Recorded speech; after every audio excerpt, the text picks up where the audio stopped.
बिस्मिल्लाहिर्रहमानिर्रहीम। अस्सलाम वालेकुम। आपका दोस्त सलमान हैदर। दुआ है परवरदिगार से कि उसने आपको और आपके अहले खाना को अपनी हिफ्ज़ो अमान में रखा हुआ हो। घबराना नहीं है, परेशान नहीं होना, बल्कि इन गीदड़ भपकियों की तरफ आपने तवज्जो ही नहीं देनी, जो एक तरफ उस मुज़ाकराती रुकन होने का, उस टीम का एक रुकन होने के बावजूद मरियम औरंगजेब साहबा धमकियां देती भी नजर आ रही है। वज़ीर इत्तलात है, काम है उनका जी कि हम क्यों करेंगे इनसे मुज़ाकरात, क्या होगा क्या नहीं होगा। उधर मुज़ाकराती टीम 11 रुकनी से 13 रुकनी कर दी गई है। आपने राना सनाउल्लाह साहब की भी इन धमकियों का कुछ नहीं करना। ये लोग परेशान हैं बहुत बुरे तरीके से उन इतलात की बिना पर, इमरान खान साहब के उस बयान की बिना पर फैसल वापडा के बाद मुझे किसी का एतबार ही नहीं रहा, जिसने छोड़ के जाना अभी दस्ती छोड़ के जाए।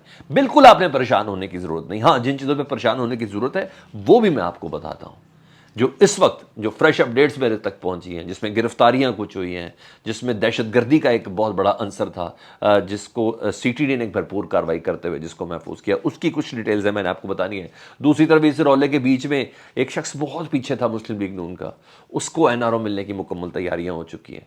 बड़ा ज़बरदस्त प्राइम मिनिस्टर रहा हुआ वो शख्स, उसकी कुछ डिटेल्स हैं, वो मैंने आपको बताना है। और आज बाकायदा रब्ता हो गया पीटीआई की सेकंड क़यादत का, इस मुज़ाकराती टीम के साथ फ़ोन ही रब्ता हुआ है। मंडे को कुछ चीज़ें हैं जो क्लियर होनी है, और वो बाकायदा फ़ेस टू फेस सिटिंग, काफ़ी चीज़ें हैं मैं आपको बता रहा हूँ। इसलिए आपने इन गीदड़ भपकियों का बिल्कुल भी आपने कोई ख़ास टेंशन नहीं लेनी। मैं चीज़ें ज़रा साहब एक के बाद एक लगता। खान साहब से मुतल्लिक़ क्या कहा था कि खान साहब ने कल ज़ाहिर बात है लॉन्ग मार्च को एक एनर्जी देनी थी, एक बूस्ट देना था, जिसकी बिना पर खान साहब ने वो दो नाम ले लिए जो बाकायदा तौर पर आज़म सवाती साहब ने लिए थे।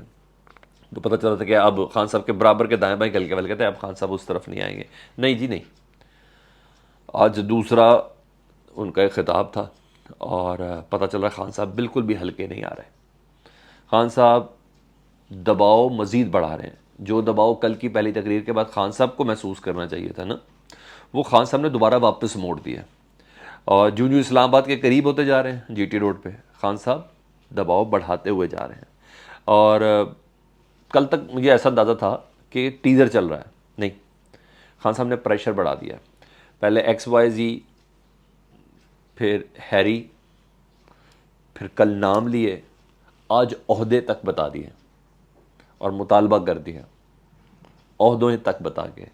तो डेफिनेटली खान साहब मुफाहमत से बहुत आगे चले गए और मुज़ाहमत के एक नेक्स्ट लेवल की तरफ जाके टच कर रहे हैं, इसमें कोई शक नहीं है। और उनको बहुत अच्छे से मालूम है कि ये आग से खेलने के मुतरादिफ है और ये आग ख़तरनाक भी हो सकती है। अब तो ये ना एक फरीक हार मान ले और रियासत के पास काफ़ी ऑप्शंस होती हैं। तो बहरहाल इस मौके पर हुकूमत को बहुत अक्लमंदी का मुजाहरा करना चाहिए, बहुत ज़्यादा अक्लमंदी का मुजाहरा करना चाहिए। ये जज्बात से नहीं, एहतियात के साथ ये सारी सिचुएशन देखनी है। ठीक है जी। तो खान साहब अपने एक्सीलेटर के ऊपर पूरा पैर रखे हुए नज़र आ रहे हैं और हुकूमत की टांगें दूसरी तरफ कांपती हुई नज़र आ रही है। वो टांगें कांपना सुन लेना जी किस तरह है। रेड जोन ना एक सर्टन इलाका है जिस पे 144 लगती है, खान साहब एक भुगत चुके हैं उसके ऊपर ना। उस रेड जोन में हसास इमारतें आती हैं, उस रेड जोन में डी चौक आता है, उस रेड जोन में पार्लियामेंट हाउस आता है, इलेक्शन कमीशन की इमारत आती है, ये तमाम चीज़ें आती हैं जी। हुकूमत ने उसकी हदूद को एक्सटेंड कर दिया रेड जोन की। जी हाँ, अब 0 पॉइंट तक ले गए उस रेड जोन को, यानी जो 0 पॉइंट तक भी आएगा ना उसके ऊपर भी दफ़ा 144 नाफिज हो जाएगी। और मारगला की पहाड़ियाँ भी इसके अंदर शामिल कर ली गई हैं, यानी दूर दूर तक जी कोई भी करीब नहीं आ सकता। हदूद का नया इन्होंने कंट्रोल कर लिया। मतलब ये है कि डरे हुए हैं, इनको डर है कि इमरान खान साहब दाखिल होके अंदर तक आ सकते हैं। तो रेड जोन की हदूद ही उन्होंने बहुत वसी कर दी है दफ़ा 144 के, चाहे इसके कि इमरान खान साहब का उसके करीब आने का भी कोई प्लान नहीं है। मगर बहरहाल मैं आपको बता रहा कि इमरान साहब की कामयाबी इनको इस तरह झलकती हुई नज़र आ रही है। दूसरी तरफ मुज़ाकरात की टीम बढ़ा दी है जी। पहले 11 अफराद थे जी, और कंट्रोल टावर जिसको मैं इस्टेब्लिशमेंट कहता हूँ, उनकी तरफ से इजाज़त मिल गई।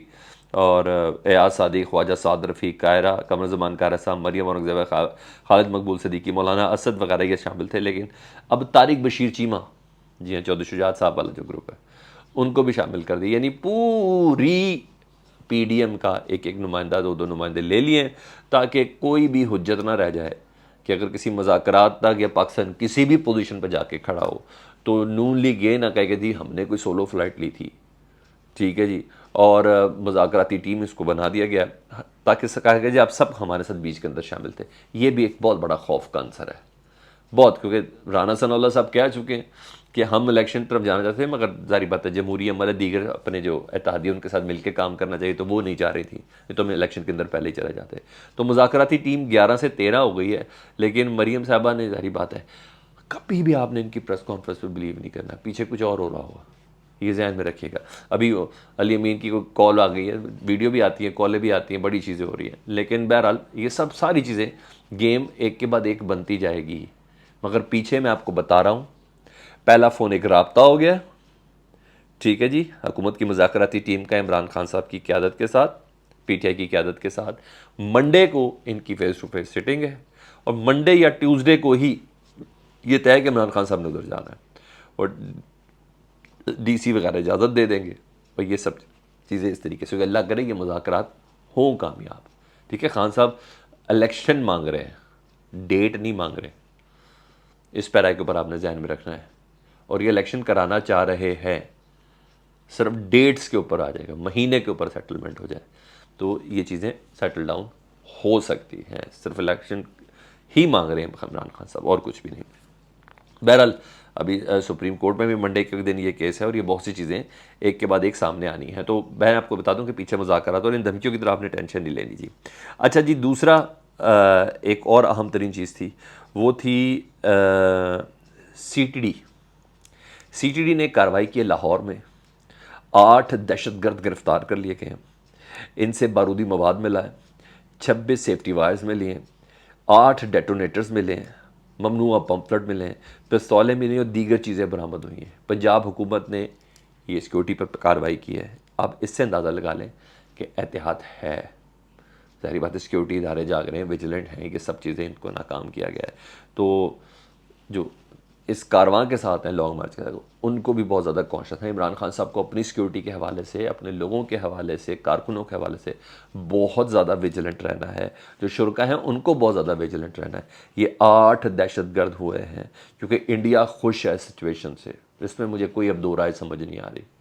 मैंने पूरा इंडियन मीडिया ऑब्जर्व कर लिया, बहुत खुश है इस सारी सिचुएशन से जो इस वक्त हो रही है पाकिस्तान में। तो इंडिया के पास बेस्ट मौका है कोई शरारत करने का, ताकि ये चिंगारी मज़ीद अलाव के अंदर तब्दील हो जाए। तो मज़ीद लोग भी डेफिनेटली इंडिया के इस मिशन में भी 8 दहशतगर्द पकड़े हैं लाहौर से, लाहौर डिवीज़न की मैं बात कर रहा हूँ आपसे। अभी लॉन्ग मार्च इस फेज़ के अंदर है, इस एरिया के अंदर है, तो मज़ीद लोग भी मिशन पर हो सकते हैं। तो बहुत ज़्यादा विजिलेंसी का मुजाहरा भी हमने करना है, एहतियात दाएँ बाएँ खुद भी देखना चाहिए। हर बंदा खुद ही सिक्योरिटी गार्ड बन जाए तो कितनी ज़बरदस्त चीज़ हो जाएगी ना, तो ये भी बड़ा बेहतर हो जाएगा। खैर पंजाब हुकूमत अपनी सिक्योरिटी तो दे रही है और कोई शक नहीं, परवेज़ इलाही साहब की टीम पुलिस, उसने सीटीडी ने बहुत बड़ा ये काम किया है, 8 दहशतगर्द पकड़े गए हैं। हाँ, वो कहते हैं ना बंदा अपनी मस्ती में चल रहा है। कैप्टन सफदर साहब ने अपने पसंदीदा अखबार में ना और पसंदीदा खबर फीड कराई है कि ऐसे मौके पर जब मौलाना फजल रहमान चाह रहे हैं कि मेरा समधी हो जाए गवर्नर, ऐसे मौके पर जब वो चाह रहे हैं कि एएनपी चाह रही है कि हमारा कोई बंदा गवर्नर लग जाए, कैप्टन सफदर साहब ने अपनी खबर फीड कराई है कि जनाब पीटीआई को हार्ड टाइम देने के लिए कैप्टन सफदर का नाम ज़ेर गौर है खैबर पख्तूनख्वा के वज़ीर गवर्नरशिप के लिए। हद हो गई वैसे ये, इस तरह की खबरें सामने आ रही हैं। तो बहरहाल ये अपडेट्स थी और अब उस एनआरओ का मैं जिक्र आपके साथ कर लेता हूँ जी, जिस एनआरओ के लिए मैंने कहा कि मैं बता दूँ कि जब ये सारी सिचुएशन हो रही है।